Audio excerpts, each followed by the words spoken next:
All right, ladies and gentlemen, boys and girls, thank you very much for joining us here. I am your host, Rolando Rivia Jr., right here on TejanoKeyboard.com, also streaming on YouTube. So thank you very much for joining us. Today I decided to wear my El Músico shirt in honor of Cinco de Mayo. I don't know, just trying to be stereotypical, I guess. And today we're in for a very special treat. My good friend here, we have Mr. Chris Guerrero right here. How you doing, Chris? Hey, Rolando. How's it going, man? Good to see you. Likewise, man. So we were talking a little bit beforehand about the weather and whatnot, and me being up here in the north and you being down there in the south. You said it's 90 what today? It was like, I don't know, 90. It doesn't matter. Once it gets above 90, it's just ridiculous, man. I was telling you how jealous I am of you because anybody who follows me on Facebook knows that I only post really two things: where I'm playing and how much I hate the heat. That's pretty much about it. Yeah. So I'm jealous of you right now. What did you say it was like in the 50s today over there? Yeah, it's yeah, probably low 50s, and it's gonna be like that all week, man. It's gonna be kind of cold. We actually had excuse me there, I'm trying to get my mic situated out of the camera there. We had one day where it was like 80 plus degrees and it was just beautiful, like out, and then like we just had all these consecutive days of just like really cold and dreary weather. As just, yeah, but it is what it is. But you should be used to the heat, right? Like well, you live in San Antonio now, right? But that's not your home. Yeah, I'm back in San Antonio. You're back in San Antonio. So tell me about a little bit about, because I know at one point you were in Vegas, right? Oh yeah, I was in Vegas for a little over a decade, and but you hear that old thing about how it's not as bad when it's a dry heat, and I really believe that, man, because this humidity down here will kill you in San Antonio. But I mean, out there it might be 110 outside, but if you're in the shade, it's actually kind of cool, It feels like an oven all around you, the temperature of the air, but it doesn't really kill you like it does here. But yeah, and of course at night it cools off like tremendously, and so that was kind of your relief from the daytime heat out there in Vegas. It was great. I miss it out there, really. I do. So let me ask you this: while you were in Vegas, what exactly were you doing? Well, you know what? Let's rewind a little bit more. Tell me a little bit about your history and how you got started into the whole music business. Yeah, I started, as most people I think who do this full time, I started as a kid, very young. I wanted to play the piano as long as I can remember. I don't really remember much life before the piano. It's kind of interesting. I started playing when I was 7, and my dad's a musician, so I started working with him when I was about 10, 11 years old in his band, and so I just went from there. I mean, he was a full-time musician. He is a full-time musician, and I just joined his band, and so I went from just kind of messing around with my little Casio at home to working 3 or 4 nights a week and going to school in the morning. And I did that all through middle school and high school. And it was amazing. I kind of had a little bit of a head start on some people, Right. And playing with him was unique because he did everything. He sings Tejano, he sings country, he sings rock and roll, oldies. He writes his own tunes. So I had to really be on my feet, Right on. And I guess that's what I was going to ask you. So his origins are Tejano or just kind of like multi? His origins actually are more conjunto. Him and his best friend had a conjunto when they were like 12 years old. My dad plays guitar and sings, and his best friend played the bass. And so I think they would just round up a drummer and an accordion player, and they just do little, tocadas on the west side here in San Antonio, where my dad grew up on the west side. So yeah, but he grew up, he liked Santana and he liked Doobie Brothers and he liked George Jones and Merle Haggard and Hank Williams and stuff. So that's what he started leaning more towards, the country rock side, as he got into his formative 20s and 30s. Right on.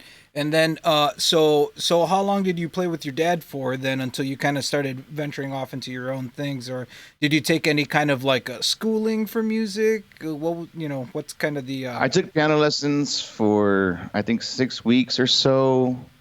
Um, it wasn't. It was long enough to get a book, basically, and I finished that first book after I didn't have piano lessons anymore. And then I got the next book. My mom got me the next book, and then I just finished that one. Then I finished the next one, and in those books, you learn how to read music, and you learn about rhythm and all the fundamentals, basically.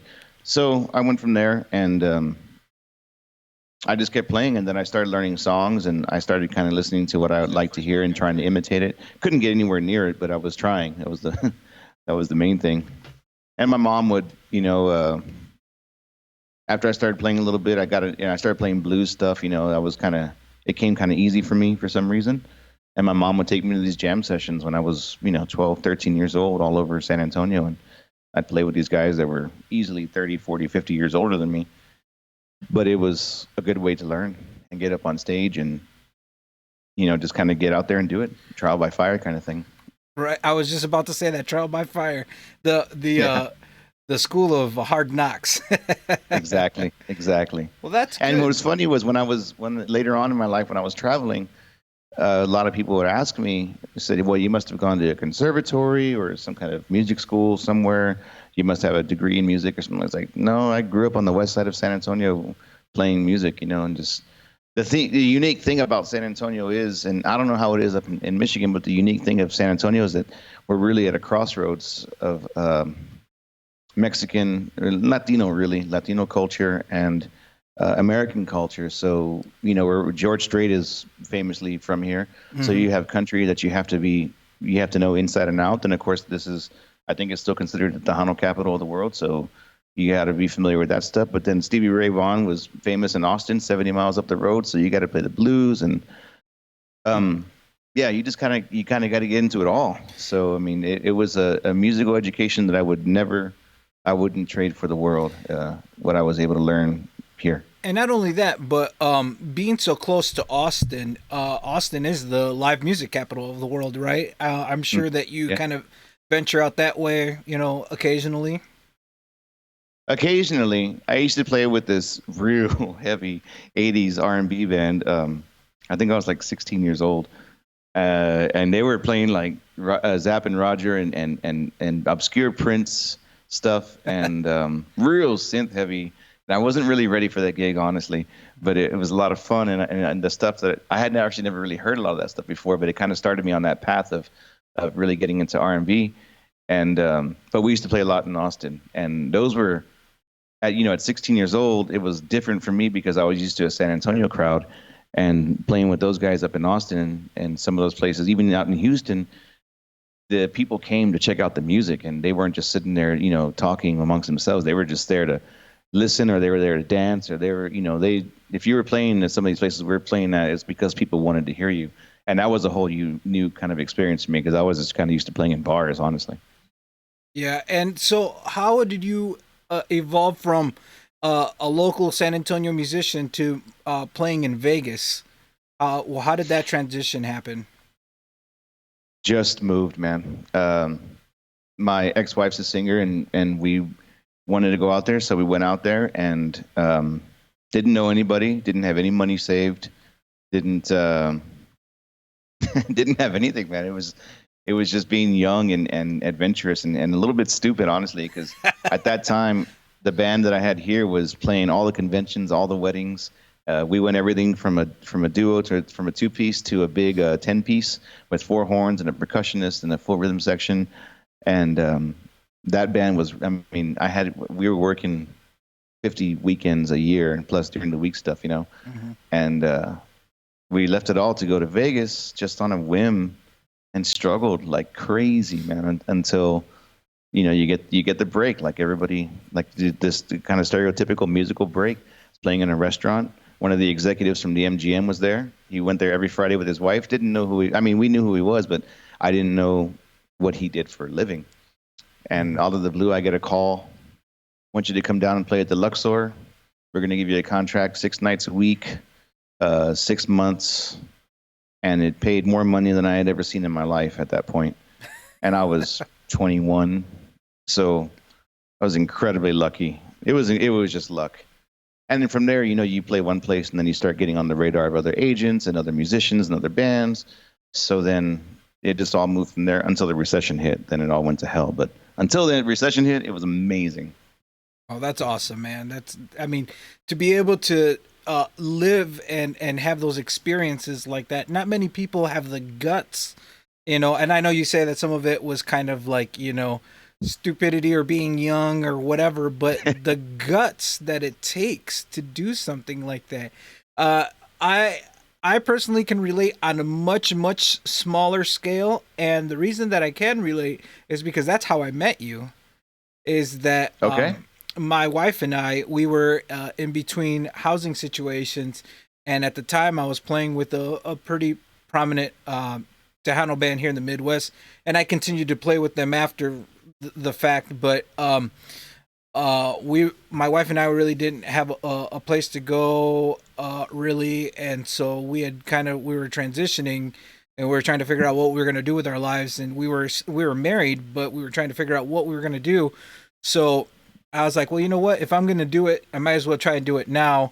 But she already had a job here. So I moved to San Antonio, and I was like, well, let me try it out for a month or, you know, for a little bit. And I'll move down there and see what happens. And if it works out, I'll send for you and we'll send for our stuff. And if I see that it's just not, the timing's not right or it's just not me or whatever, then we'll come back. And so when Mario was leaving Gilbert's studio, I was there for like a little bit of time, and I did a little bit of work for him. But that's when you were coming in, and so I was kind of like that little phase transition between Mario and you. I ended up doing more Oh, accordion wow. work for Gilbert, but yeah, during that time, that's when you know you started jamming with Joe Posada, and I think you had maybe just moved back from Yeah, Vegas, yeah, I like had just gotten 2013, home. something like Yeah, that. Yeah. yeah, I had just gotten home, and the week I got home, Joe needed a keyboard player, and Hmm. it wasn't at the Hano thing. It was his regular Jazz. variety gig down at Yeah. Landry's. So at that point, I had been in Vegas. I had been traveling around the world on hotels and cruise ships and stuff. So my repertoire was large, Mhm. and you really to play it with Joe at a gig like Landry's, you have to really know a lot of tunes because it's a big request place. So we go through, and we'll start playing in the beginning of the evening. We'll start with Coltrane Mhm. or Miles Davis or Crusaders or something like that. But then we'll move into God, everything from Four Tops to George Strait to well, San Antonio, like I was talking about earlier. Just kind of a bit of everything, man. And but Yeah. you get a lot of international people downtown too. So, I sing French and Italian, and so every now and then we'll do something like that too. Wow, But you man, just kind that's of got to be on your interesting. toes. Now, do you speak those languages fluently, or do you just learn the tunes just from your repertoire, like you said, of over the years? I speak Italian. I was in Italy for a very long time when I was traveling, and so I spoke Italian very fluently then. Not so much now. I had a conversation with somebody the other day, and I was struggling, man. It was rough. French, I'm learning actively right now. I love to sing in those languages, so I don't want to just, copy the way somebody sings them. I want to actually know the context and the meaning and have a deeper understanding. It's like when I started singing in Spanish too. I didn't grow up speaking Spanish, so that was something that came relatively recently within the last decade or so into my life. Yeah, and that's the one thing is that as if you're just a musician playing, right? That's one thing. But if you're, well, I guess I shouldn't even say that because I mean, if you're trying to perform a piece, regardless of your instrument or if you're singing, you want to convey that emotion, um, you know, through music, right? And you know, Absolutely. all the chords in the world won't save you from telling somebody how much you love them through a All the so, you know. technique in the world, Yep. all the things that you're taught, and that musicians, when we get together, harp on about theory and all that stuff, will never replace just having the raw passion and understanding of what it is you're trying to convey. And there's a difference between playing um, something technically correct and playing something with passion. I mean, I think even I can't remember which composer it was said something about to play without passion is I can't remember the quote, but you Yeah, you yeah, see what yeah. I'm getting at. It has to be done with passion, and and feeling, because that's really what music is all about.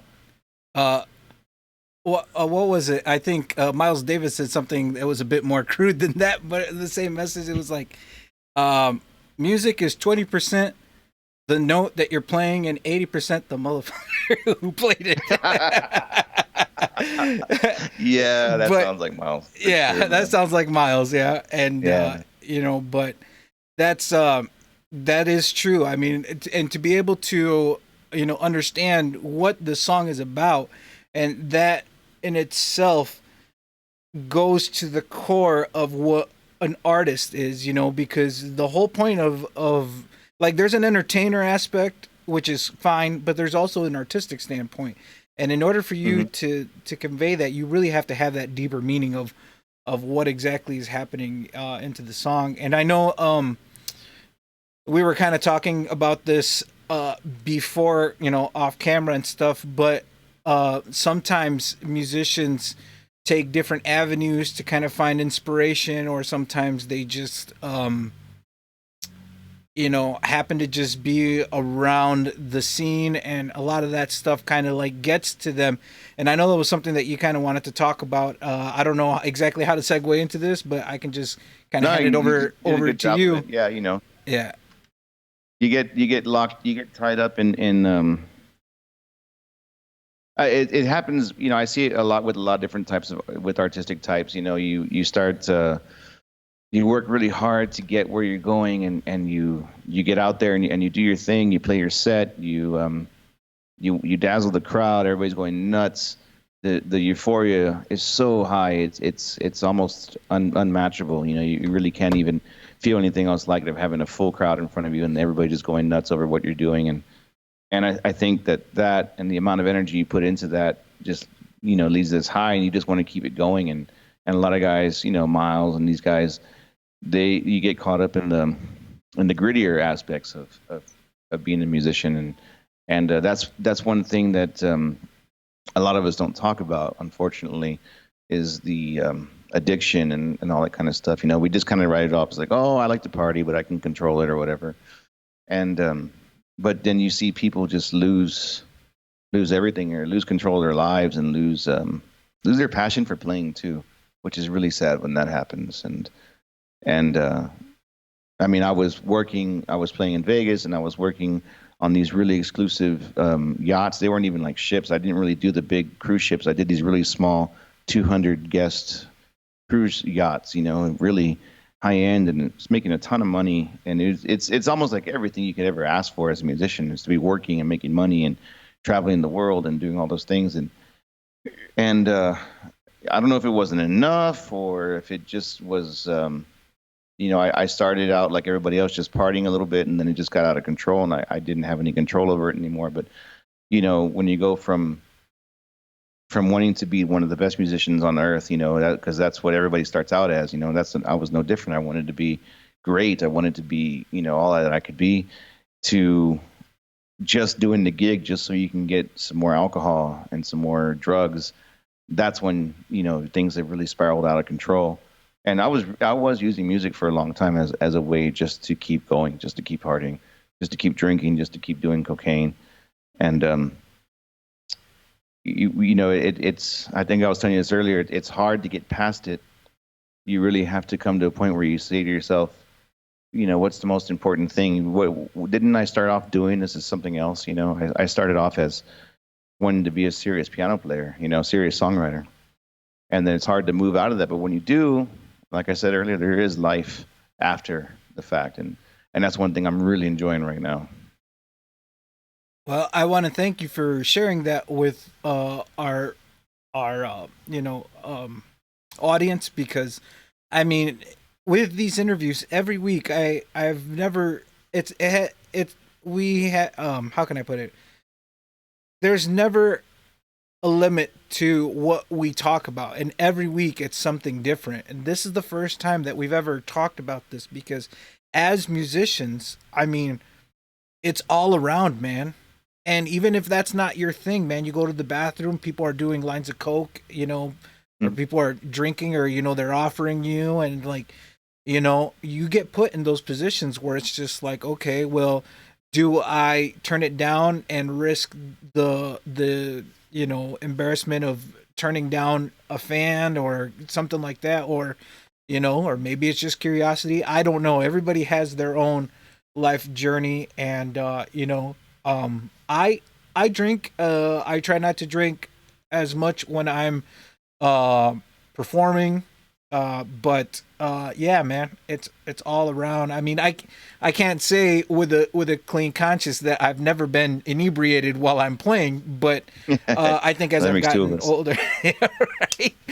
Uh, and yeah, But look, but man, you got to think of it as, yeah. I don't know. I've gotten to the point where I've thought about it as I've always said this is work. I've never said I'm going to go play because that sounds like that's what you're going to go do is you're going to go play, Mhm. and that's not serious. And that's when people start saying, when you're going to get a real job and all that jazz, which I can't stand. But I've always said I'm going to work. So when I stopped drinking and stopped doing drugs, and I got back out into the scene because I did stop playing for about a good month or so, a little over a month, just so I could dry out and all that good stuff. But when I got back into it, I said, I am going to work. What other job would let you get drunk at work without getting fired? absolutely. I mean, so I'm working. Mhm. So that's when my attitude now. Yeah, I have a glass of wine at work sometimes. I have some here at home sometimes. It's definitely not something that I do every day like I used to when I was doing like a bottle of vodka every single day. Morning, noon, and night. There wasn't a sober moment out of the day at all. But I also believe in living and having a good time. And yeah, you can have a good time without alcohol. I choose to have some wine here and there. But ultimately, when I'm at work. And I hear things now that I didn't hear before. And I can do things with my fingers with I have more dexterity, more control, obviously, than I did before. And it's just turned into a situation where I really, really enjoy playing sober and can't even imagine playing.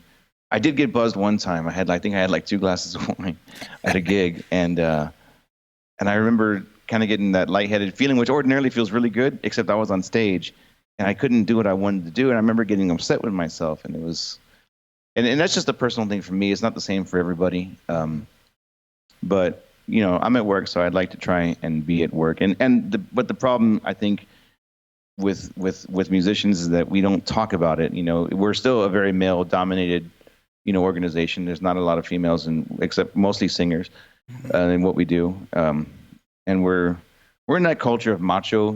It's out there, and it's we're out there and we're doing our thing. And yeah, all the girls are around, and yeah, I'm gonna drink and because I'm a man and this and that. And we don't talk about when one of our own colleagues has a problem. And it's really a disservice to that colleague. We should be picking each other up and wanting to make the best music possible with everybody. And you can't do that if you have an addiction or substance abuse problem. Yeah. So that's what I would just, if when musicians younger than me ask me, how do you do it? How do you get to where you're at, where you're playing and making money and living as a musician?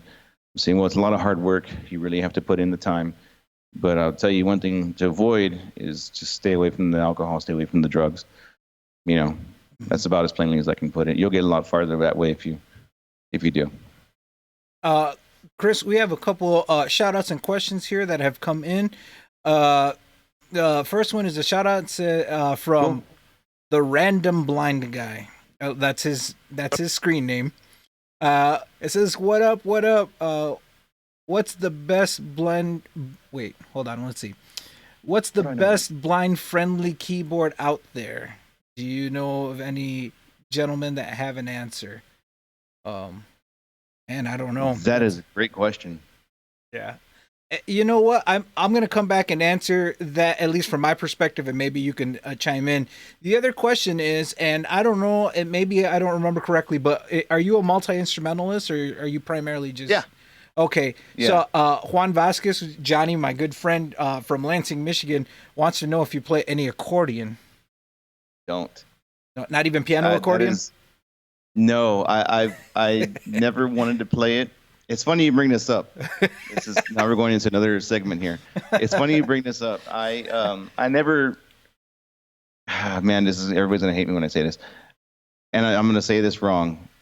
It's not exactly how it sounds. I never liked the sound of the accordion. Kind of, kind of. Um, I had never heard. Okay, so when I was traveling, there would be people like sitting on the streets in Italy and France, and they'd be playing these little accordions. The little And some of them have, concertinas. they would be like, I think they're called musettes Oh yeah, or something like yeah. that. Yeah, and then they had some people were playing a very small, like octave piano accordion. These are mostly homeless people, and they would kind of busk around to make money, and they would do that. But they had this tone that I had never heard before. And then as I was traveling and meeting a lot of different musicians, I really got into this gypsy jazz stuff with Django Reinhardt kind of thing. Yeah, yeah, So yeah. it's like a guitar player, violinist, and an accordionist. Mm-hmm. And I fell absolutely in love with that. I mean, I'm all out. So now, actually, so maybe some of your viewers can help me.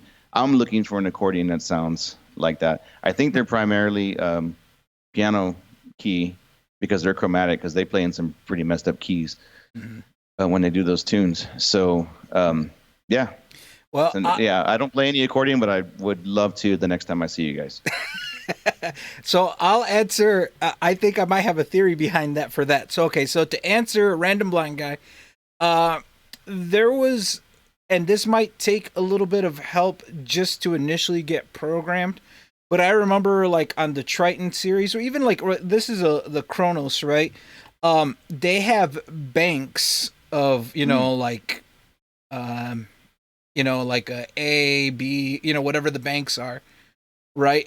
So what when I used to do, instead of having to like flip through the screens or whatever, I would save all my sounds that I wanted, say 001 A, 002 B, 002 C, and then I could quickly flip through the buttons and feel where I was at on stage, because sometimes it gets dark, and I was able to flip through the sounds somewhat quickly and without having to really look, but just kind of like feel where the buttons were, and I already knew how to get to a specific sound. I know that I think some of the older the older Yamaha motifs and stuff were set up in like categories like piano and the Korgs do too, but much of that I think is a touchscreen, which doesn't really help somebody who's blind. So there's that. That's the only thing I can. Chris, can you think of anything that? Yeah, I can actually.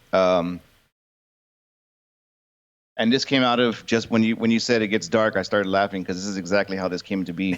So on the Korg Cross series, they have square buttons right above the keyboard itself, and there's 16 of them, and you can do 4 banks of 16 sounds. I only ever used one bank. I mean, 16 sounds. I could get everything I needed out of those 16 buttons, and they're right there above the keyboard. They light up, which doesn't help our blind friend here, but even in the dark, they light up, but the number doesn't light up. So even if you know like a number 4 is the strings, well, you can't see number 4. You just have to kind of guess. So lots of times I'd be guessing, I hit the wrong patch. I'd be in the middle of playing one of Joe's intros, and well, I'd screw it up because it'd be the wrong patch, right? So, yeah. Somebody told me, I can't remember who it was. I want to say maybe it was Alex Ambrositis, Weddle. I don't know if do you know Weddle? Yeah, he's from Detroit originally. That's right. He is from Detroit. Yeah. Yeah. He may have told me this. I don't remember, but we were on the road. He said, "Why don't you get some whiteout and make a little mound of it and put it on the button, at least like every 4 buttons away, so that way maybe you might be able to see it if it's dark, but if you can't see it, you can feel that little mound, and you'll know it's number 1, so number 2, number 3, number 4, and then so on and so forth." That's not a bad idea. Maybe something that's almost like maybe semi-permanent that wouldn't, that in case the keyboard wanted to be resold or whatever, is maybe some like poster putty, and putting the poster putty like something like that on the button, like every other button or every third button or something. I used the whiteout, but it fell off. So I mean, like right now, I don't use that keyboard anymore, so you can't even tell there was any whiteout there. But at the time, it worked. I mean, like I didn't miss. In those dark club gigs, I didn't miss any of those patches because I could feel where that little mound was. It was just a little tiny bit, but just enough to raise it to where I was like almost like a bit of Braille. Right. No, I mean, absolutely no offense whatsoever, but a little bit of like it's what it kind of the theory was kind of the same. Right. Right. And So I so would say, yeah, chord cross, and they're extremely affordable, and um, they sound good. yeah, you know what? I remember that you had two crosses because um that's we were talking about this, and I'll get to that story here in a second about you and I jamming together once accidentally. But so talking about the accordion thing, so and I actually learned this from Johnny, from Juan Vasquez from Lansing. He's the leader of the Tejano Sound Band. He's an accordion player. Um, so I play a little accordion, but I'm one of those guys that really gets into sound, right? I want to know why things sound a certain way, whether it be drums or bass or whatever, the production of things. I think why some people get turned off by the accordion is because of the tuning. And when you say, well, what do you mean tuning? Everything is like equal temperament tuning. Well, like a 12 string guitar, many of the notes are doubled. Okay. And so the Mm-hmm. space between the tunings of the two notes, the wider it is, the more of that vibrato-y organ sort of sound it is. And then the flatter the tuning, the more of that real slow kind of chorusy effect happens. Now, um, like the Django Reinhardt style of music, like the gypsy guitar, violin, accordion music, to my ear it seems to have like that really dry what they call a Mm-hmm. jazz tuning or a swing tuning, and I think that I style didn't know of that. accordion sounds more pleasing to my ear. And not only that, but it pairs well in context of Tejano music, right? Like with the keyboards, right? Because if I have a sound like a brass or something, and there's a sax happening and then there's an accordion happening and that accordion has a really wide tuning, it just messes the whole thing up. It just sounds really unpleasing to the ear, very sharp and wobbly. And then, but when you Well, there's have that, probably a lot of overtones going on in there ex- too between the because the keyboards have a lot of like chorus and stuff on them already, and then you add the accordion with that wide tuning, and it just like makes this whole almost like a just a giant waveform, I would imagine. yeah, and so some of and no disrespect to like norteño cats, but they usually tend to play with like a bit more of a wet tuning compared to some of the Tejano guys or even the gypsy jazz guys. You know what I mean?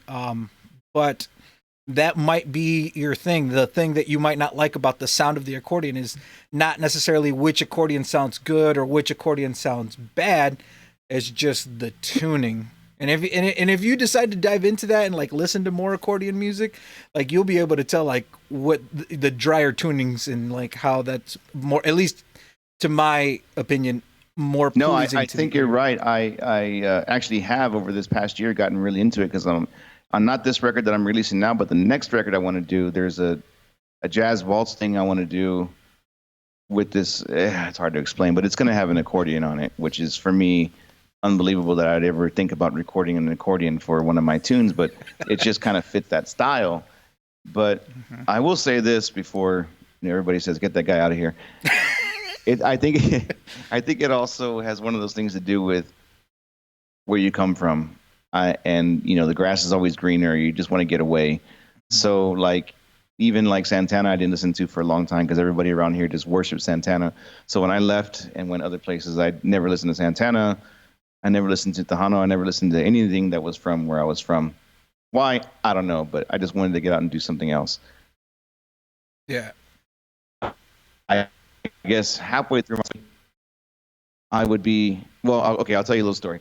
I was living in the Netherlands with a friend of mine, and she would be, she would take me to all these cool places, and then they'd have their friends over, and they would try and do like Dutch meals, but they were from all over. They were Dutch. They were born and raised Dutch from the Netherlands, but their families were from Saudi Arabia or Iraq or Southeast Asia, Thailand or something like that. Mm-hmm. So we would have these little like multicultural Sunday night dinners. So one day somebody would say, "Okay, well, I'm going to cook dinner this weekend, and it's going to be from India because that's where my family's from, and we're going to have Indian music and this kind of stuff." So then one day they asked me, said, "Well, why don't you do something Mexican?" And I'm like, "Because yeah, I'm Mexican by from my roots, but I'm American, you know, I'm from Texas, and I didn't grow up in Mexico, so I don't really feel comfortable saying this is an authentic Mexican thing because I'm not actually from Mexico. Said, I'll tell you what, I'll do a Tejano thing then, you know. So we'll do like enchiladas and rice and beans and that kind of thing, and which is really hard to make when you're living overseas, man. Really, really hard. I had to use Indian naan, which is the closest thing to a tortilla you can find, to make some of this stuff, man. It was going to the markets was insane, man. But so when it came to the music, I started thinking, oh, I should play some mariachi, or it's like, no, man, I'll play some Tejano. So, you know, iTunes was around already and the whole thing. And so I went and downloaded one of these playlists of like, you know, 80 Tejano songs. And I heard David Lee, I think it was the first track I heard. And I was never homesick, but I immediately got homesick as soon as I heard that accordion start playing. It messed me up down to like in front of my friends, I almost start crying. And they're like, "Are you okay?" I'm like, it's just you don't understand what that sounds like. Market Square. That sounds like Rosedale. That sounds like Sunday in the backyard with my dad and his friends. And Jesus, I just want to go home right now. Yeah. So before all you accordion players start to hate me, I love the accordion. I really do. It speaks to me now in a way that I didn't understand before. And yeah, I mean, even now when I go downtown, I mean, if we had been playing during Fiesta before this COVID thing, I hear the conjuntos, man. I'm just like, that's where it's at. That's the roots. That's where we need to remember. Mhm. That's where all of this that we do now with all this keyboards and stuff, it comes from that, man. We really need to honor and respect that. And so I do. I don't know much about it. I don't listen to it very often, but I respect it tremendously, and it reminds me of home. Yeah. Quick shout out from Fonzo Hernandez says, "What's up, dudes?" So going back to what we were talking about, so you're saying that like from like your just because of your background and stuff like that and your musical influences, you're not necessarily a quote unquote Tejano musician. It's just kind of like when that job requires it, right? Like when you're playing with Joe and Joe switches from his wide playlist to like playing rancheras and polkas and cumbias and stuff like that. How do the other influences help you to transition over to play something that's Tejano, like you said, like you have to be versatile. So I mean, obviously David Lee and Mas and stuff like that. Like, how do you prepare yourself mentally, or how does that even influence? How does that help you kind of switch the gears to play Tejano music? That's a good question. First of all, music is music, Right. So whether you're speaking of the Netherlands, what's the guy's name? Dwayne, is it Verheyden? Mm-hmm. Accordion player and singer. I mean, the guy didn't grow up here, but he's got it down like pat. Right. Like he's just got it, Yeah. So I think if you have a love for it, that kind of speaks above everything else, really. Yeah, I didn't really grow up as a Tejano musician. I was very much into playing other styles of music. I learned the songs that people asked me to learn. Like, well, I was starting to play a lot when Selena passed away. So her whole catalog, I could still remember even when I came back after being away for 12, 15 years, I still remembered all that stuff because we played it so often after she died. I learned a lot of Mas because my dad sang a lot of Mas. Gary Hobbs, he sang a lot of that stuff too. I always loved the stuff. Even before I played with Joe, I always loved his stuff and Jay's stuff. And the stuff that was kind of more on the jazzier side of things because that was my background. And it's just kind of what speaks to you, So all those things with the big lush arrangements and the kind of more progressive complex chord changes and the harmony, and those kinds of things. That's what spoke to me. So that's the kind of Tejano I really was. Obviously Latin breed, anything that had those kind of jazz chord changes and figures and harmonies, that kind of stuff just really spoke to me. As far as my background, coming back home and getting back into the scene and working over there with Gilbert and how it's just you cast a wide net with your musical background. So when something comes in and you have to play something like, well, this should sound, it's a ranchera, but it should sound like something that came from like the Philadelphia International Records, big strings and that kind of thing, very big lush arrangement. Or this is more a conjunto thing, so you're not going to do anything. You're not going to do anything on this track. You're just going to sit out or just play like a little pad so we have something to build up underneath it. Right. But there's no real piano playing here. It's just really understanding the style, just like anything else that you do. A lot of Tejanos record country, and that's something I'm very familiar with. So sometimes it's old country. So, you do the kind of the Floyd, what was his name? Floyd, I can't remember his name, but the piano player had those real high-end piano parts that are real famous on the Patsy Cline recordings. Or it's how about this? Modern... Your setup. Demonstrate for us a little bit. What exactly are you talking about? Well, like when they do the those kind of real high.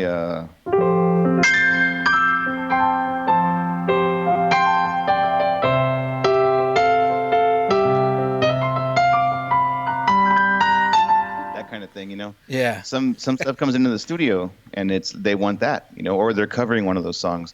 So luckily, I was able to play a lot of that kind of stuff, so I was familiar with it. But then sometimes they want something that sounds more like Midland, so it's a lot lower on the piano, and right. It's maybe a little bit of B3 or something like that on top. Nothing real heavy, nothing real Leslie-ish, but just kind of there as a pad.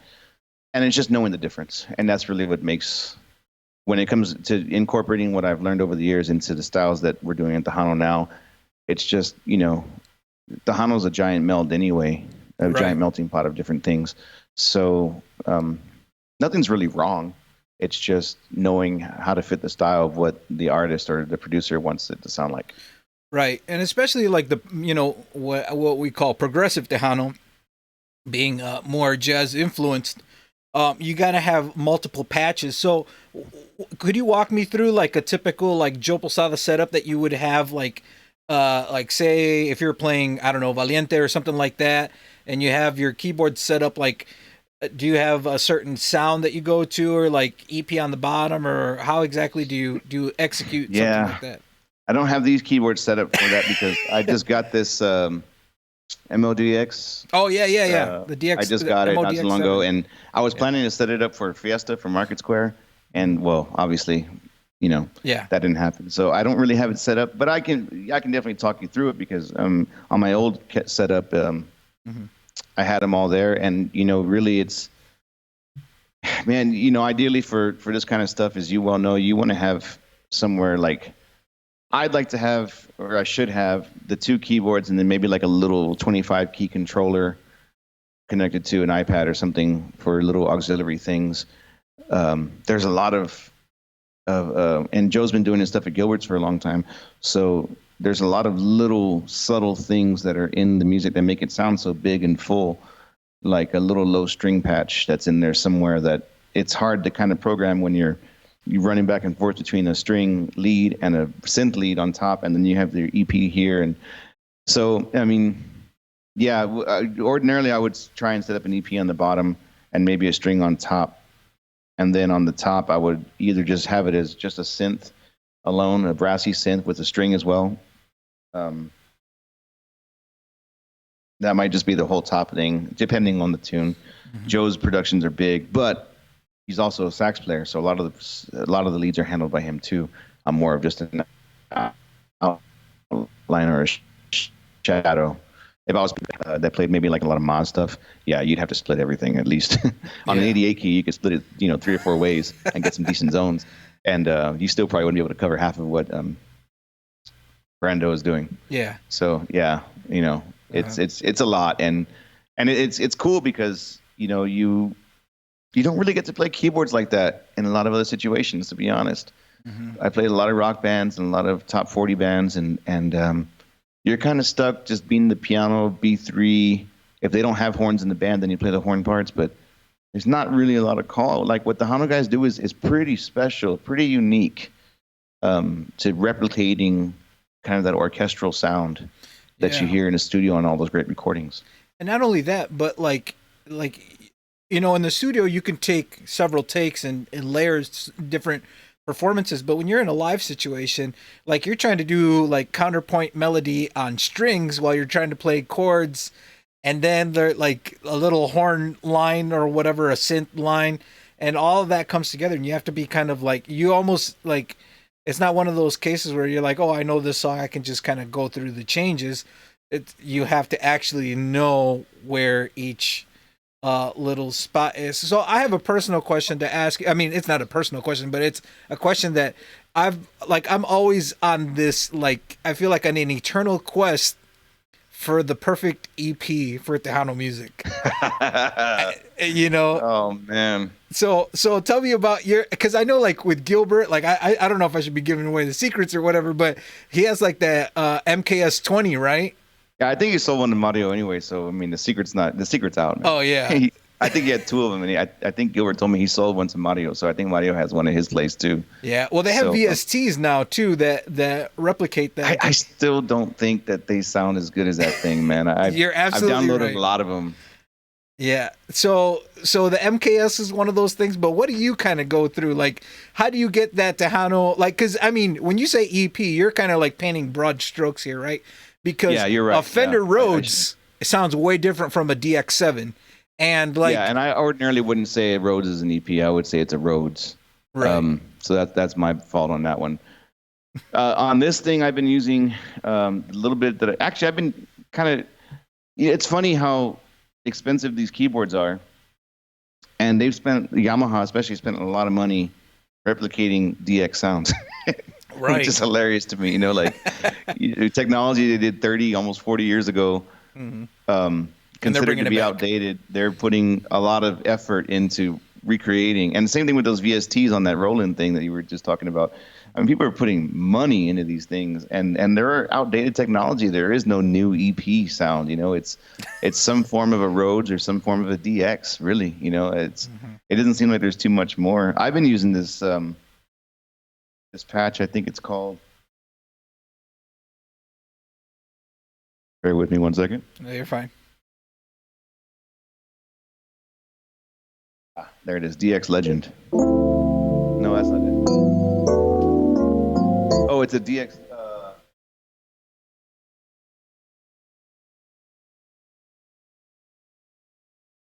Actually, I think it's on my other keyboard too. It's all good. It is, man, but it's a DX pad, and it just sounds full when you're playing live, and it doesn't get too tinny at the top. So even if you play up high, it still it speaks through. It doesn't get lost, and in the low range, it's just nice and warm. And that's running it in mono. I wish I could run it in stereo when I play live, and I bet that thing would sound like $1 million. So I have this patch right here that.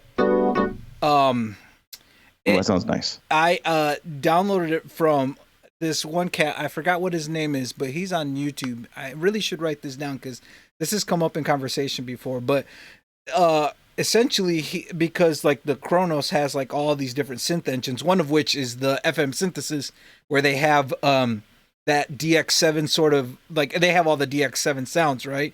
But it's crazy right now. I know, but here's the thing: is that they layered the DX7 with a Fender Rhodes somehow, and the patch is called The Prayer, and it sounds so good, but I was still missing that transient, that first little attack of that O1W piano. So like I got a sample and then layered it with that, and so I get.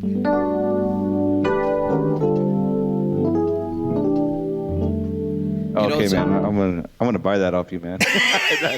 that is hot, dude. I love the sound of that. Yeah, and you know what? You're right. It doesn't get too tinny, but it is very expressive because when you play like soft, it has a little. But when it bites, it doesn't bite up on top. It bites mid range, almost like a Rhodes. Yeah, I dig it. Yeah, but anyways. We're not talking about me. We're talking. I mean, we're talking EPs. I'm all ears, man. I'm digging it. I like the sound of that. Yeah, honestly, thanks, I'm not a great keyboard player in the way that like a lot of you guys are, man.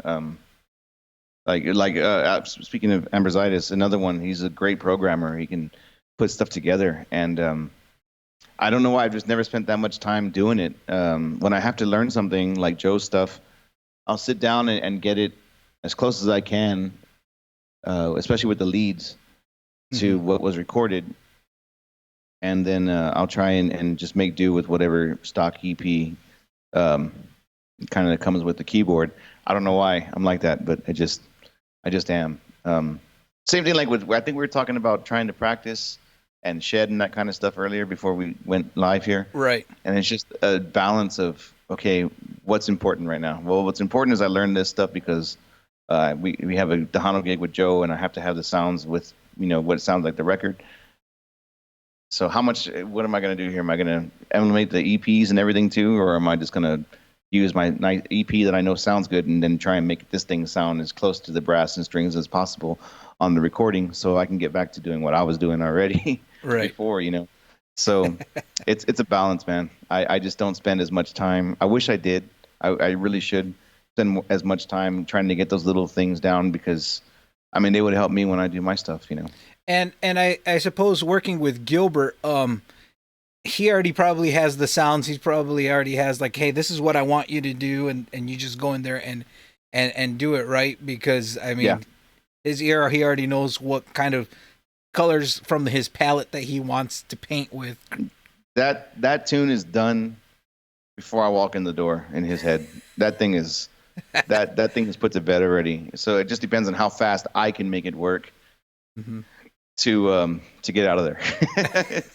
no, I say I should say like, I love working with Gilbert. I think I've been over there like 6 years now, and we've had some laughs in that joint, and everybody told me how much of a hard ass he is and this and that, but we've never had any trouble. We've always gotten along great, and even though I'm not as familiar with the keyboards the way a lot of other people are, and I didn't grow up using the pitch bend to do leads a lot because I just didn't play that way. He still has me over there for reasons I still don't understand, but um, it's worked. Whatever we're doing, it's worked, and Ram's last record that we did, I was really proud of. He got nominated for a Grammy for that. And Joe's last record that we did, I was really proud of that one too. And there was a lot of really intense work on some of those records, and I was really proud of those.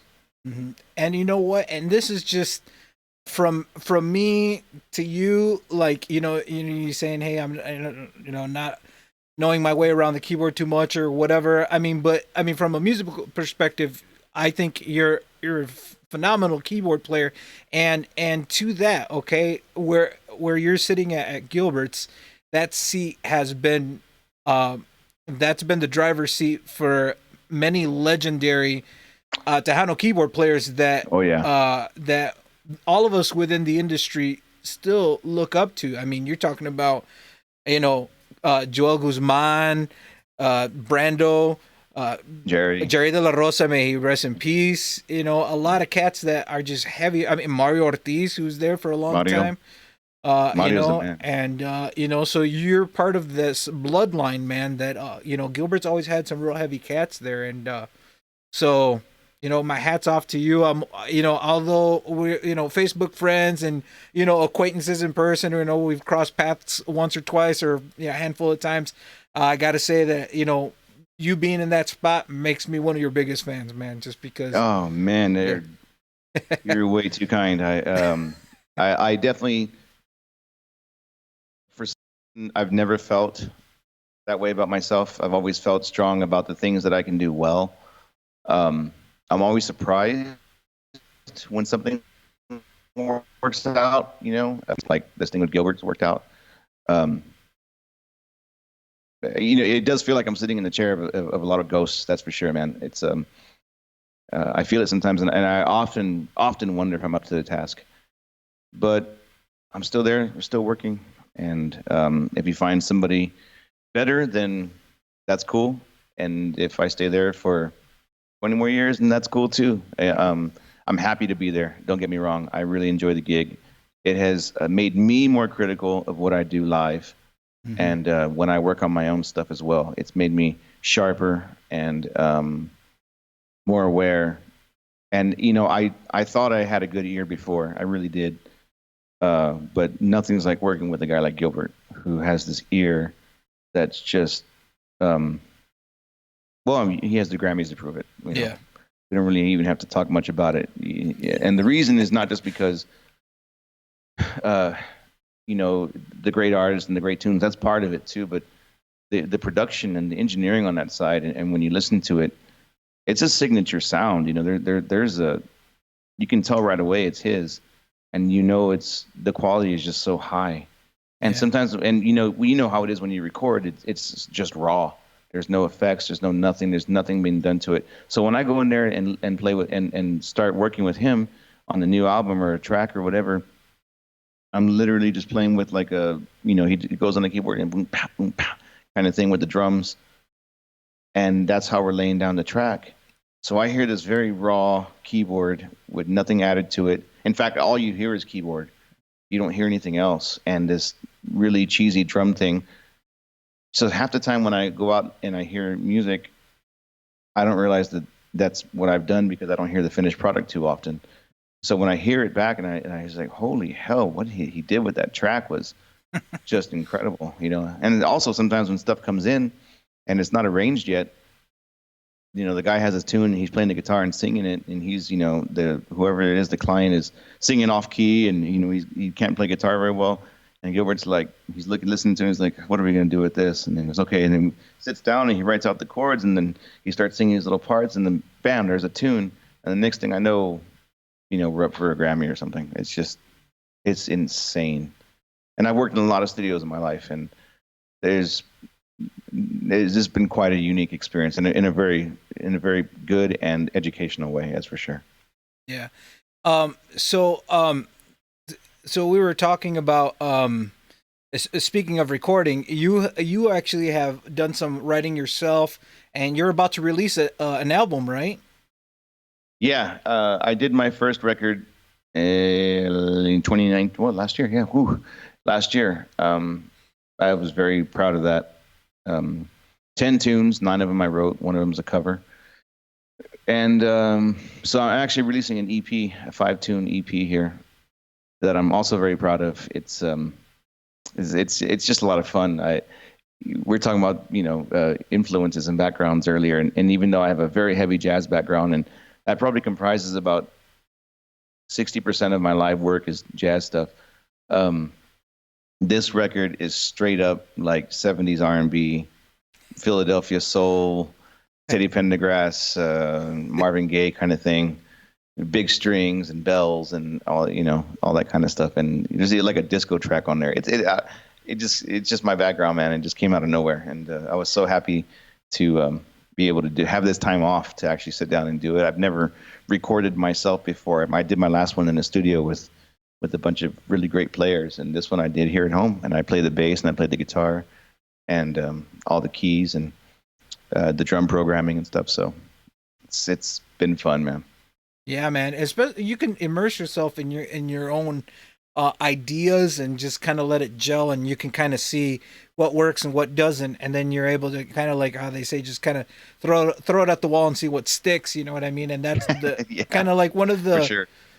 The positives of having a home studio, right? Like nothing will compare, obviously, to like Gilbert's Place or some of these other studios that have like Grammy Award winning engineers and arrangers and stuff like that. But when you're trying to speak from your soul to an audience, sometimes you have to kind of like be raw, and a lot of us don't have the luxury of spending studio time, or spending money on studio time at a a brick and mortar business recording studio to be able to get those ideas down. And technology, I think, has really come a long way. I mean, well, we were talking the other day. You're using Studio One, right? Yeah, Studio One. Yeah, big fan of Studio One. Like I said, I've never engineered anything before. I've been in the studio for 20 some odd years, and I've never engineered. I've never even sat behind a desk, man. I mean, I was literally just the guy you call in to come. When I was living in Vegas, I read, so my sight reading's not bad. not great, but it's not bad. Anyway, I would get these calls to come do these sessions, and literally it was just a sheet of paper in front of me. Read it down. It'd say ad lib here, and then I ad lib there, and then you read the rest of the dots, and then you get a check and you walk out. And I was like, all right, cool, and I'm out of here, and I'm gonna go drinking now. but to sit down and even with this little, I have this little PreSonus one channel fader thing, and my little M audio speakers and my Mac, which my brother who works for this very big IT company helped me upgrade. The experience that I've had in here this last, how long have it been, like 6 weeks now, it's been a whole new thing for me, man. And just when you think you can't do anything else in the music business, something else comes your way. And I had 2 songs. It was barely a kernel of an idea for this thing. I wrote 3 sitting here while I was recording these other 2 because I knew that I just had the inspiration and the opportunity to do whatever I wanted to do on that track. I didn't have to worry about another musician. I didn't have to explain what I wanted to another musician. I just did it what I thought I would do, and not worry. And that's the other thing too, not worry about what anybody thinks, because I really don't care anymore. I've been at this too long that I just don't care what anybody thinks. So yeah, is the bass? I could have hired a bass player and it would have sounded better. Is it rough in some spots? Yeah, for sure. The guitar playing gonna be rough. The keyboard, I could have done this here and there. The vocal, oh yeah, you can always improve the vocal, man. That never ends. You can go crazy if you try and make it perfect. Yeah. But the inspiration, and I think the what we were talking about earlier, the passion is there, the soul is there, and that's really what I want to convey more than, oh, check me out, I'm playing the bass and I'm playing the guitar and I'm doing all my fancy keyboard stuff. No, man, these are songs that I just wrote because I have to write because I'm a writer, and I've enjoyed putting it together. Yeah, and I think that you nailed it right on the head. That's basically what I was trying to get at, is that like you don't have to worry about not only hiring somebody to play bass or whatever or even the judgment of, you want me to play that, or like you said, you're doing what you want. You're the artist. You're conveying your soul to people through music, and I think that's something that through technology has become a bit more it's become easier, you know what I mean, because now everybody has access to the internet, and you can just put your content out there, for better or for worse, right? The internet has done some great things for the music industry, and it's done some bad things, but in all reality, I saw the Grammys last year. Sorry. Sorry. But to that point, okay, I didn't watch them. I typically am not like an awards watcher. Yeah, I don't really watch them either. I saw the acceptance speech for the album of the year, and and I like the cool thing he said about, to every kid that has a bedroom musician or whatever. That was all right, but just the music anyway.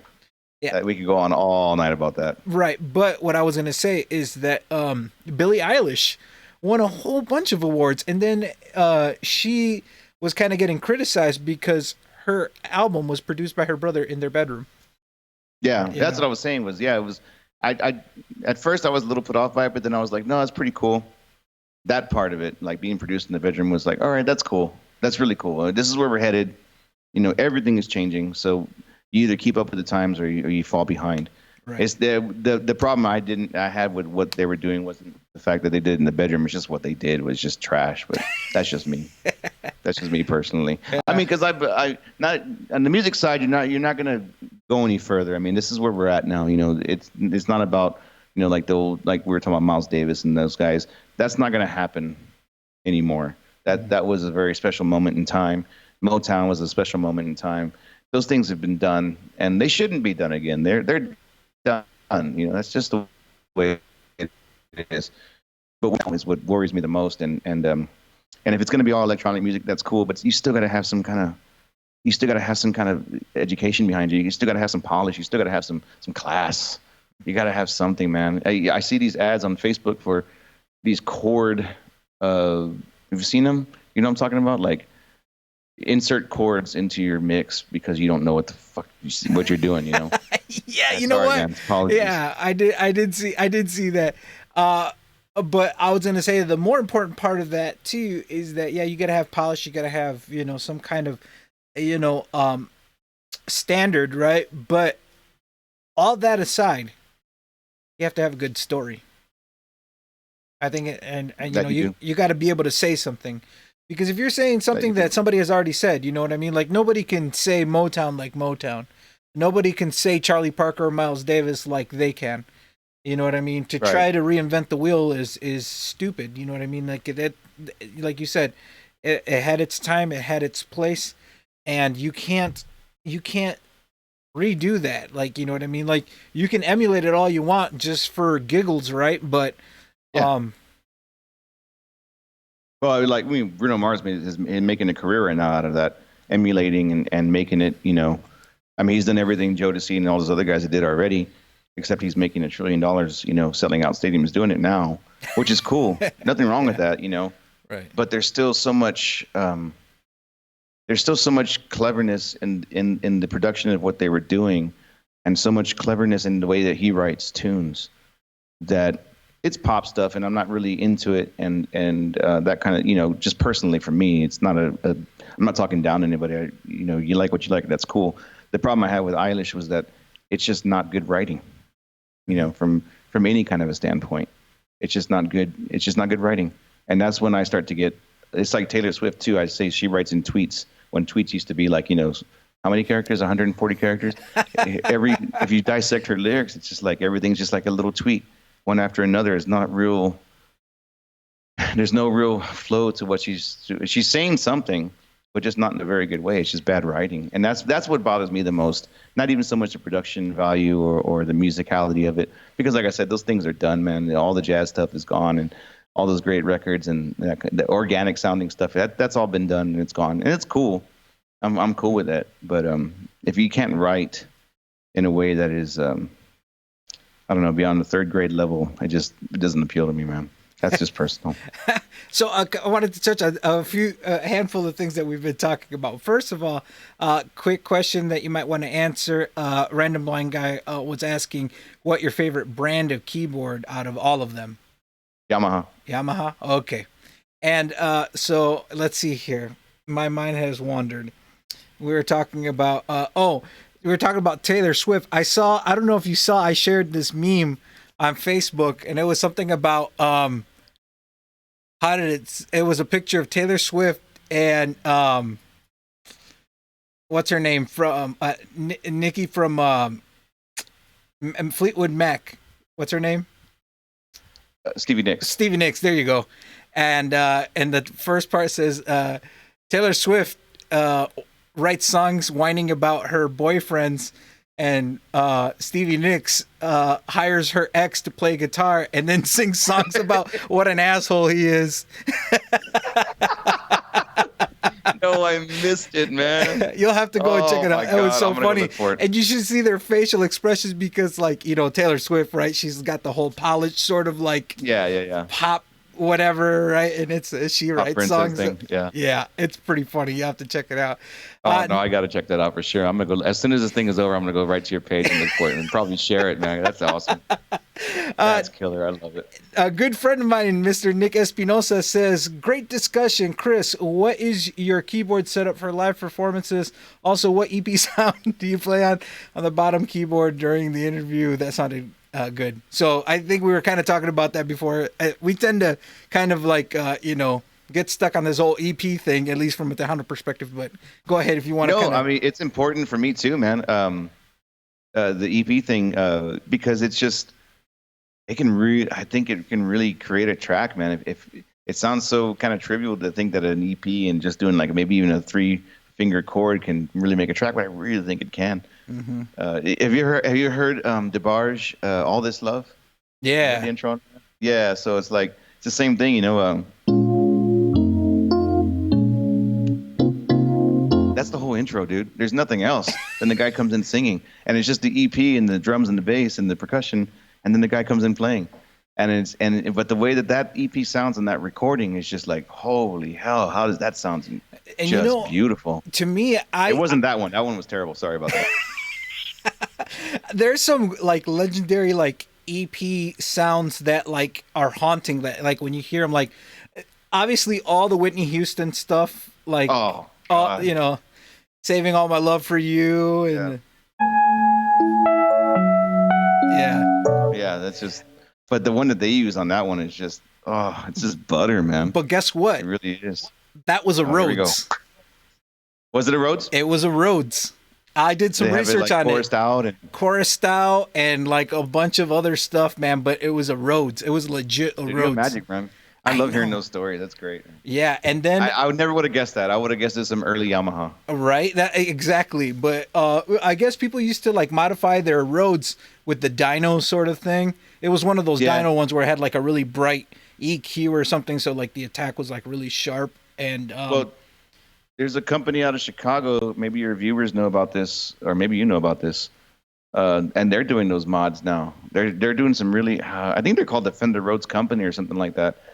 And they're doing some beautiful things. And I thought they were like making their own version of a Fender Rhodes. And I think what they're doing is just finding old ones, restoring the hell out of them. I mean, some of these have like those old. Was it Casino, that company, or Custom with that sparkle kind of custom, yeah. that sparkle kind of sofa cushion kind of thing. Some of them have that, like a red one on top of a Rhodes. It looks beautiful, man. It just looks funky. But they're also doing those mods too, where they're dynoing it out, and they're adding the chorus onto it, and better sustain pedals than the ones that they came with, because those things are rough. Yeah. So yeah, but they're still the guts of the Rhodes. Right. So I'm sorry, what was the question? I apologize, man. No. About your setup, your live performance setup. Oh right, yeah. So I was using Well, when you and I last saw each other in person, I was using a double cross setup, chord cross, because, well, frankly, I had just come back home and I was broke, and those were affordable and they sounded good. So, and I had to pay them off like in 6 payments each. So, but those keyboards, man, they lasted me a good 6-7 years, man. I just upgraded to I got a Yamaha MX88 on the bottom, because a lot of the gigs I do are jazz, so I need the piano, and I play a lot of left-hand bass, so I need to be able to split as well. I need to have room to do so as well. 61 key just is not going to cut it. So I got a Yamaha MX88 on the bottom, which I love. Oh, also it's lightweight, which is actually not also. It's the first thing is that it's lightweight. Which was true for the crosses as well, right? Exactly the other reason I bought them. Actually, you know what? No, I take that back. The first reason I bought them was because they're lightweight. The second was because they're affordable. This time around, I had whatever budget I really wanted to buy the keyboards that I wanted to buy, and I went with the MX88 because it's affordable, but I think it's like $1,000, but it's just lightweight. And I work too much to be hauling around like those. Oh man, that Motif 8 FX or whatever that thing was. I can't remember what it was. Yeah, it's huge. It was like a kind of like a blue metal one. and wood and like and 88 Dude, that's keys gonna that kill me, man. And then I'm trying to squeeze into a corner at some little jazz bar somewhere, and it's just no, man. So yeah, the MX88 has done well, and then the EPs, the DX EPs that it has on it, sound really nice for when I do the Tejano stuff with Joe. So or even when I did the Fiesta de la Flor last year, and we backed up. Oh man, everybody. There must have been like 8-10 people on stage. Luckily, it's a lot of older stuff. So like Oscar G and I was there, and Ricardo Castellon, we were backing him up, and Joe and David Modis. So the EPs fit for what we were doing there. And then on top, I have I just got it, the MODX6. I haven't even programmed it yet, man, but I love it out of the box. Mm-hmm. Just everything that comes on it is all the stock stuff is just great.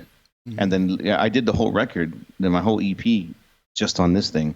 I mean, I didn't, besides the bass and the guitar, but everything else, the strings, the bells, the brass, the EPs. I did use one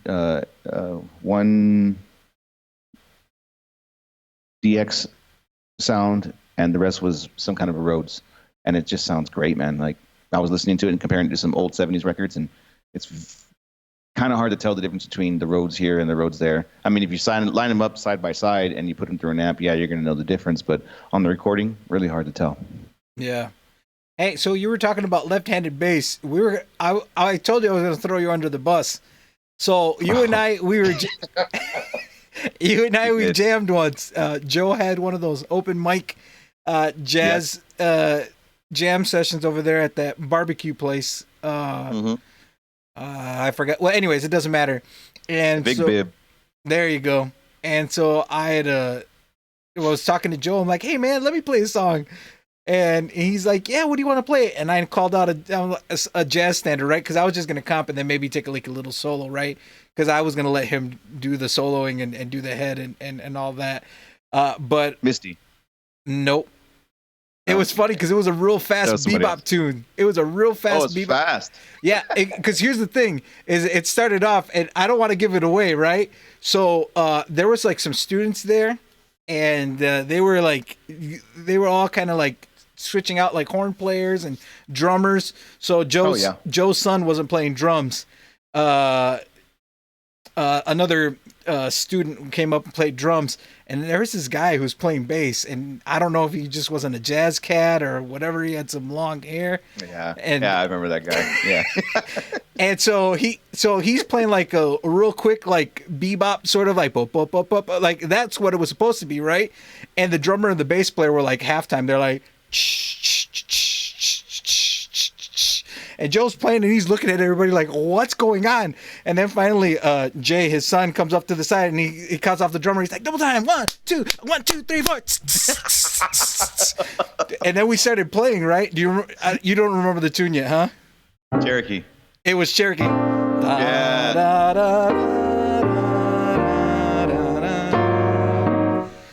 And Yeah. and but the bass player was just like so you came and you're like, because I do some left hand bass, but like not like if I'm not going like I can't do it that fast. And he was just like boom boom boom boom, or you went up there and you were so we jammed that tune together. We were two guys on two keyboards, right? But they were on a 2-tier stand. And Yeah. but that's funny. You finally got it when as soon as I started describing it, you're like, Yeah, yeah, it was because Cherokee. Joe does it like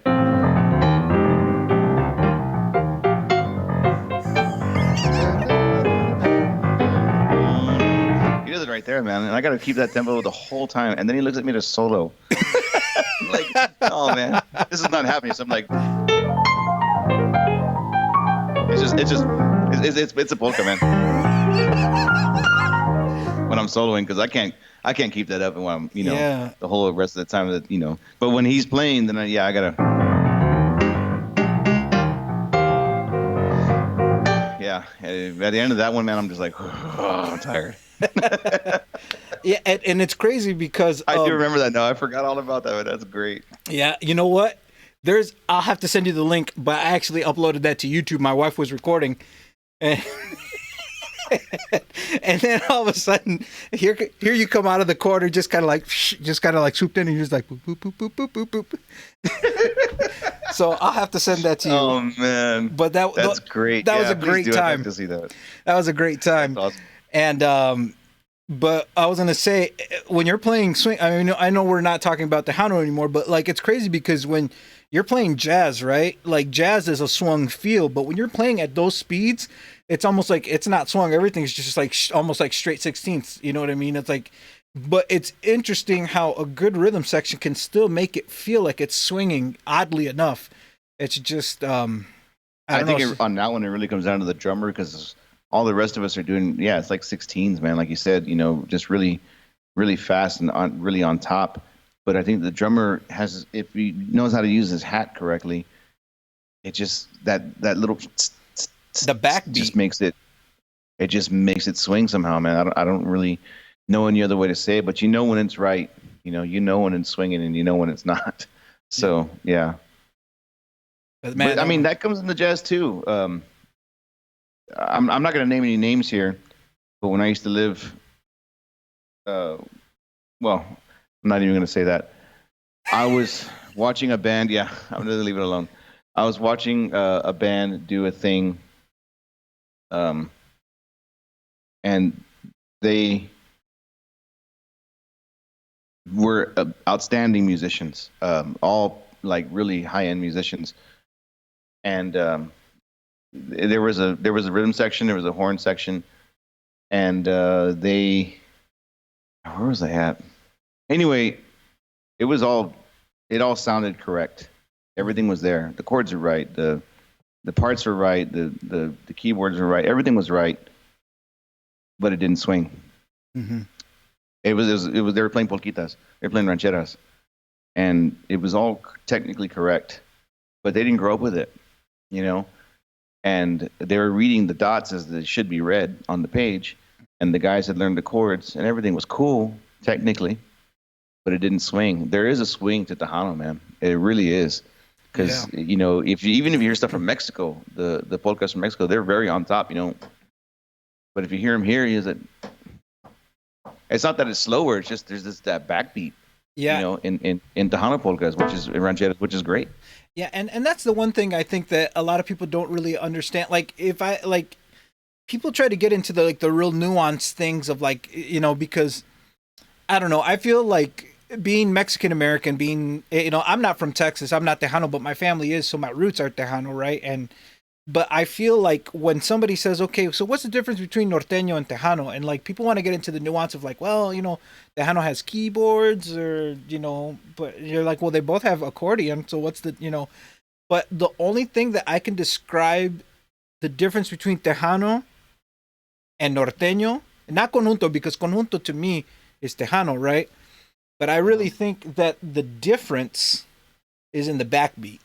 You know, because if you listen to norteño music, like, say, Intocable or Ramon Ayala or whatever, it's boom, boom, boom, boom, boom, boom, boom, boom, boom. And Tejano has that swing. It's like that back, like the guitar, the snare, even the bajo and conjunto music is more ah, ah, ah, ah. It's that sort of feel. And like what you were saying, if you're not familiar with that, and if you're not from that background, and you'll see the notes, you don't know where to emphasize. Even if you were to write in the articulations, like accent on the and of whatever, it's still not going to have the same drive, because you don't know how it's supposed to sound.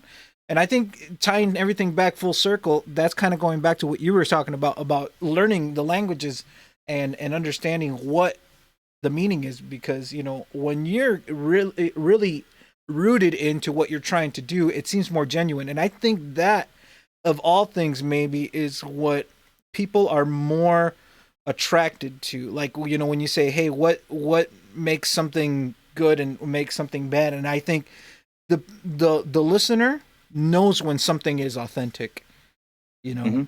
And but anyways, that's why formulas don't work forever. That's why these things come and go. These times and these types of music in our lives come and go, is because, you know, somebody hears the Beatles and it blows the minds of everybody around the world. So then you have 35,000 Beatle copies recording stuff, and none of those guys ever make it because it's not authentic. And it's just not. It's not that it's not even the real deal. It's just that it's not authentic. Where it came from, and even getting back to talking about the accordion and you know, me growing up listening to it all the time and just kind of, I guess, being tired of it, but then coming back home and realizing how beautiful it is and how important it is to what we're doing now. It's just that it's authentic. It's real. It came out of just, you know, having some way to express ourselves and enjoy ourselves in the little bit of downtime we had when we were tired of being out in the fields all day.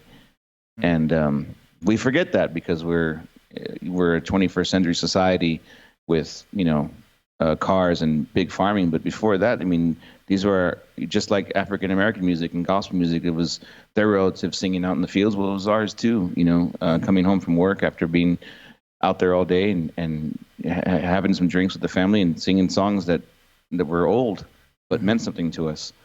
And from there, we got into all of what we're doing now, and even on the biggest stages in the world in terms of the Grammys, you know, being honored by the Grammys.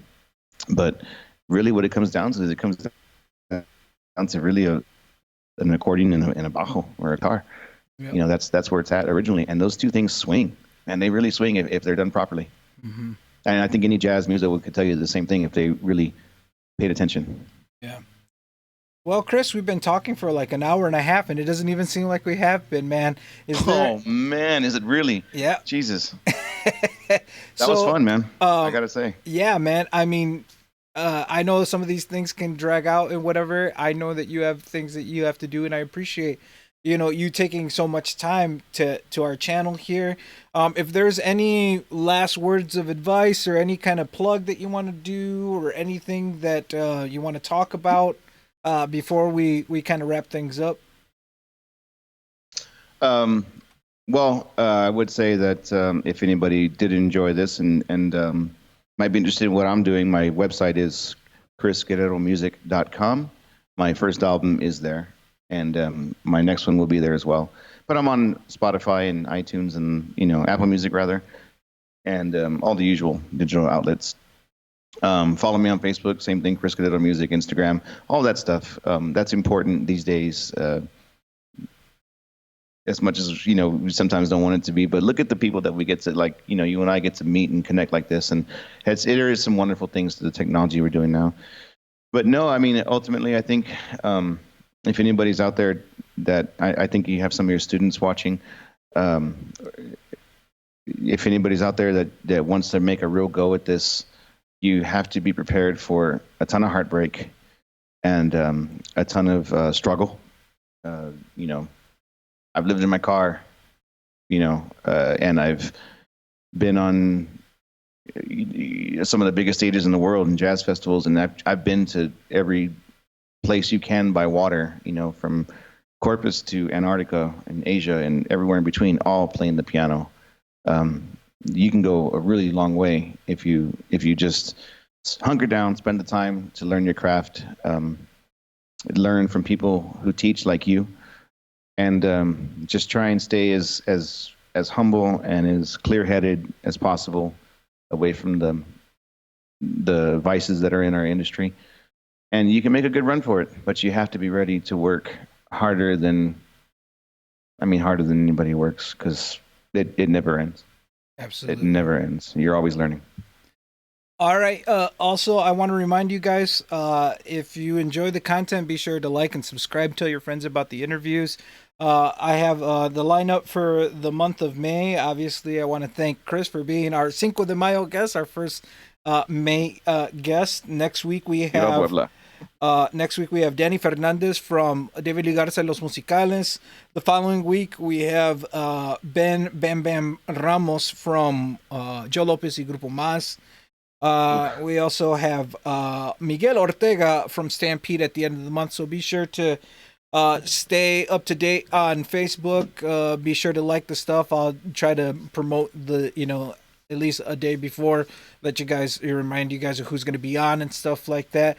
Chris, once again, thank you so much. It was a really nice being able to connect with you again, especially like this, you know what I mean, and be able to tell some stories and hear you play a little bit. I do have to say, no knock against anybody else, but like this has been like the best production that we've had here, because you got a mic and you're all connected to your mixer, and we're all connected, directly and all that. And and like I said, no disrespect to anybody else, all the other interviews were great for what they were, but to have somebody who's technically savvy enough to be able to be like, okay, here I am. I'm learning, man. I'm just trying to keep up with the youngsters. That's the other part about doing what we do, man. You got to keep up.